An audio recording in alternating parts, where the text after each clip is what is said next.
back, way back into time.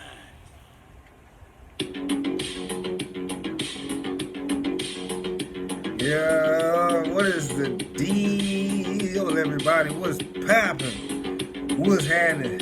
Get at me. I'm back with another Power Book 2 recap, baby. What's the deal, everybody? I'm back, man. And before we get too far off into it, man, don't forget to hit that like button. If you're new to the channel, don't forget to hit that subscribe button. And everybody, don't forget to smash that notification bell. Don't forget this youtube.com/TheBscot. And my Cashapp, $THEBSCOT. My Cashapp, $TheBscot. If y'all want to send me a couple dollars to my Cashapp, if you're enjoying the content you're getting and you want to support the channel, don't forget my Cashapp is $THEBSCOT, baby. Let's get off into it now, you dig? I know y'all see me with the shades on, man, trying to keep it protect these eyes, because these lights, man, they're pretty bright. So every once in a while you may see your boy with one of these on, so don't trip. But yeah, Power Book 2 Ghost, Episode 3. Play the game, you feel me? Is the title of it. And looks like Tariq is continuing to have a million things going on at the same time. So just see how this all works out. But you know, looks like the Tejada family is having issues with the GTG crew, right? It's one of the local, I guess, gangs that they're in association with to help them distribute their product or whatnot. But looks like the GTG crew is exposing the organization via social media, right? They're on social media, they're going live, popping off, flashing all this money, bringing the attention of the police and, you know, FBI and all that. So Diane shows Monet the video that they made, that they posted online or whatnot. And, you know, she's just like, nah, we got to handle this. We got to take care of this. So eventually Monet brings back the situation to Lorenzo, who's currently locked up, head of the Tejada family organization, right? And Lorenzo commands that Drew is supposed to go over there and straighten things out with Lil Wop and the GTG gang. He doesn't want Kane to go over there because he knows how Kane moves in these streets. Even though he's locked up, he knows Kane is a loose cannon, he's unpredictable, he's a hothead. So he didn't want Kane to have to take care of this. Monet takes the information. Of course, she sends Drew to go handle business, but she pulls Kane to the side, tells him, I want you there, but I don't want them to know you're there just in case.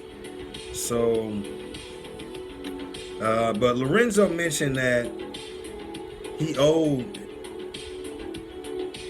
GTG a favor because I believe Lil Wop or someone had took a bullet for him. So Monet still sends Kane, right? They get into a small heated conversation that involves Monet and about how she was really riding Lil Wop, and Lil Wop, you know, he was letting them know how he felt about it, kind of got a little disrespectful, and it leads up to a shootout because of Kane and Lil Wop, right? Drew doesn't get a chance to really pull his weapon and take care of things, but Drew ends up getting caught on the camera, partially on the social media, which alerts that crooked cop that Monet is seeing. That's her side piece, right? But it leads to them getting, you know, the cops end up finding out and they're running from the cops. And this is why I mentioned Ramirez gets involved. Ramirez saves the life of a fellow police officer who was about to hit the corner where Kane and Drew were sitting posted up with the gun pointed. And as soon as the cop would have hit the corner, blow. But Ramirez took care of that which, you know, prevented an even bigger incident. And, you know, this led to later on, we're dealing with Tasha McClain and, you know, her lawyer in the trial again. McClain and Tasha are at odds as she suggests to be put on the stand herself, right? McClain sets up a mock trial because he knows she's not ready and doesn't want her to go officially take the stand, right? So he sets up a mock trial to confirm if Tasha's really prepared or not, you know?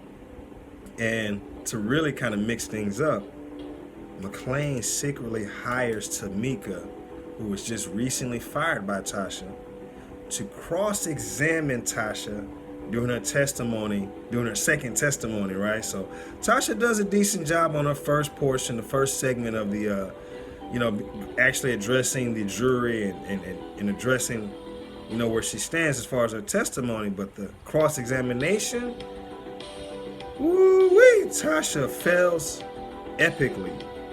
Tamika goes to town, she destroys her, she breaks her down right then and there in front of everybody, which eventually Tamika is offered a job with McClain, and she ends up refusing because she knows what's really going on. And it looks like by the end of this scene, Paula wants to abandon Tasha's case, but McClain wants to double down because he notices something. I guess he sees an edge where he can claim victory during this case. But, you know, like I mentioned earlier, Tariq, we go back to him, he is late for his canonical studies again. It gets to a part where he and Lauren, they're receiving their grades for their first essay, and they're sharing their grades, and looks like Tariq didn't even get his, he didn't even get credit for his. Lauren ends up getting an A, but she feels bad because she feels that it was her fault because she was the one who told Tariq to play the game, you know? Just do whatever they say so you can hurry up and get in and out without, you know, having all this adversity. So she feels like it's her fault. It looks like Tariq goes back and attempts to confront his professor and finds out that it wasn't graded by his original professor, but by the aide, Professor Reynolds. It looks like Professor Reynolds didn't give him credit because he felt like that it lacked authenticity because he overheard what Tariq had started out when he was giving his oral demonstration of it. And it looks like he completely flip-flopped when he turned in his essay from taking the advice from Laura, right? From Lauren. So, you know, that brings us to a point where he's like, man, this dude is giving me a hard time. Like, what is the deal? But so far, man, I am enjoying Power Book 2, even though there's no actual Ghost of Tommy so far. How do y'all feel about it, man? Episode 3 in, are y'all digging it? Y'all feeling it? Is it slapping yet? Or y'all not really, it's not really hitting for you? Let me know in the comments, baby. And you know what I mean? Y'all don't forget my Cash App is $TheBscot, TheBscot. If you want to support the channel, man, I appreciate y'all. Y'all stay tuned for more Power Book 2 recaps and reviews, baby. Yeah. Pearly Whites and them boys, you dig? Yo. Y'all make sure y'all slide by my YouTube channel, man. I just dropped this video, right? And it's got a lot to do with touching on subjects to improve the relationships between men and women, especially in the context in the bedroom, right? So y'all check it out, man. Make sure y'all go and take a look at that, man. Show your boy. But I wasn't wrong up in I'm the same nigga from a Snapchat. I'm the same nigga with a gold reel in the herb bone in the Snapchat. I'ma keep it real, keep it 100. Was a real nigga when I won nothing. I was shooting them twos with the niggas with me. Now I'm passing out jewels to the niggas with me.